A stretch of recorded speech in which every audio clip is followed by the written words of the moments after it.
Well, earlier today, we told you about the surge in COVID cases across the U.S. and really around the world as we shift into winter now. That's having an impact here in Illinois as well. Dr. Samir Vora is the director of the Illinois Department of Public Health. He joins us live now to talk about the strain it's placing on healthcare facilities as they deal with really three things: COVID, flu, and RSV. Doctor, is there a way to say which one is the biggest threat right now in terms of access to hospitals? So it's a great question, and thanks so much for having me. What we're seeing from our information here and our data is that RSV levels have gone down, and we're seeing more pediatric beds available. We were down as low as 5% capacity across the state about a month ago, and now we're up to 17%. But COVID-19 rates are climbing, hospital admissions are climbing, as well as flu rates, and we are up 18% of where we were with COVID-19 hospital admissions wise, and we're down to just 15% of intensive care unit beds available across the state. Given all that and knowing that we are going into the busy holiday season, a lot of people gathering, a lot of parties, what is sort of your prediction coming off of all that in, let's say, the next month? What are your concerns, your worries? So our concerns during a winter time, and we want people to gather and be with their family and loved ones. It's so important at this time of the year.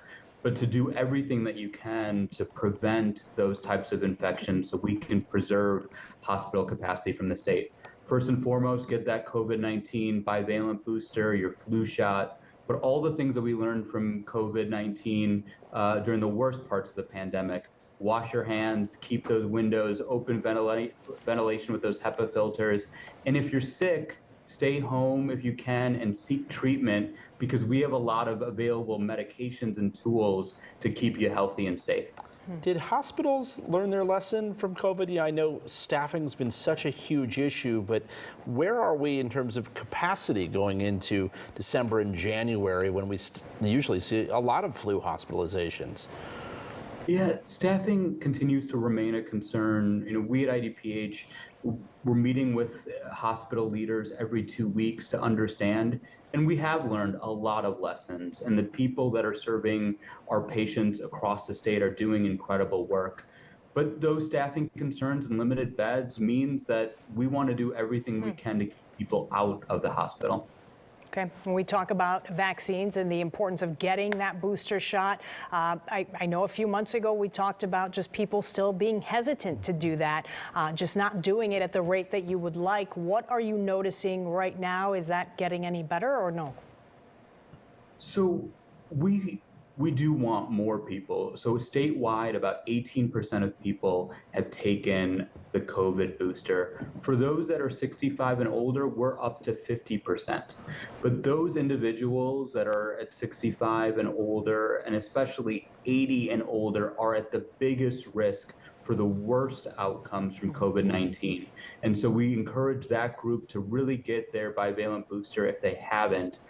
Now, boosters are available for individuals as young as 6 months. And so there's a lot of supply available. Make sure that you're talking to your physician or visiting a pharmacy near you where you'll have access to that COVID-19 bivalent booster. Dr. Vora, we only have about 20 seconds left. Maybe a personal question, because Lourdes and I just went through this with the flu, and it was bad for both of us.